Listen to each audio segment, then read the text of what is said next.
Hi, it's that time of the year when we look at the most efficient solar panels and gauge how much the technology has progressed over the last year. This video will be presented in two parts. First, we will look at the solar cell efficiencies as recorded in the lab. In the second segment, we look at the most efficient panels in the market categorized by cell technologies. On this channel Synergy Files, we aim to inspire people towards engineering and technology for a better, more sustainable world. So subscribe today to get the updates of our latest videos.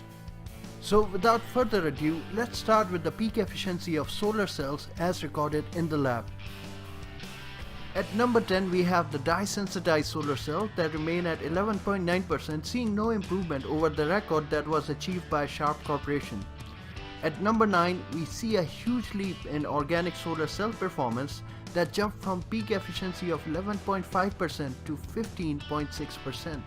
At number 8, we have cadmium telluride thin film cells by First Solar that saw no improvement in their efficiency record of 22.1% over the year. At number 7, we have the very widely used technology of polycrystalline silicon cells at 22.3% efficiency, while at number 6, we have another thin film technology of SIGS recording efficiency of 22.9%, which is a slight improvement on the previous efficiency value of 22.6%. At number 5, we have the unstabilized perovskite cell technology, which is relatively new, recording an efficiency value of 23.7%. Now sitting at number 4, we have the monocrystalline silicon cell with an impressive value of 26.1%.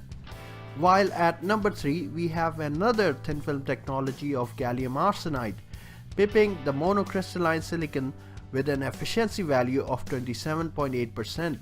It has to be mentioned though that gallium arsenide is a very expensive technology.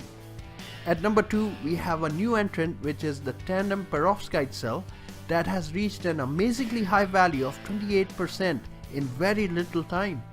At number 1, we have the multi-junction solar cell by Soitec that still remains the most efficient with a value of 46% conversion and will probably remain at this position for the foreseeable future. And now we'll look at the most efficient solar panels available in the market for various technologies. At number 6, we have Seraphim polycrystalline SRP 340 BPA with an efficiency value of 17.4%. At number 5, we have the cadmium telluride solar panel by First Solar, model number FS6445A with an efficiency value of 18%. At number 4, we have the Panasonic's HIT solar panel with the model number 330SJ53 with an efficiency value of 19.7%.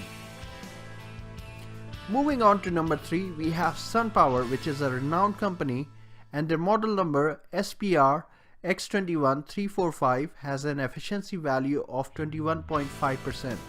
Please note that SunPower have discontinued the X22360, which had a superior efficiency value of 22.2%.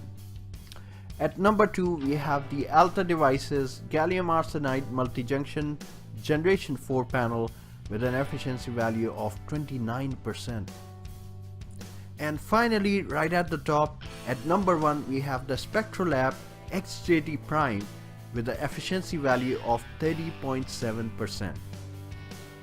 This concludes the list, but there are a few things that should be noted. High efficiency panels do not mean the most effective panels for all scenarios. In fact, efficiency only has value when the space is limited. Often, in order to buy very high efficiency panels, a huge amount of premium has to be paid. It is for this reason that gallium arsenide and multi-junction solar cells have not found their way in domestic and commercial scale applications. They have, however, their utility in space applications. Most of the solar cell technologies have reached or are close to reaching maturity.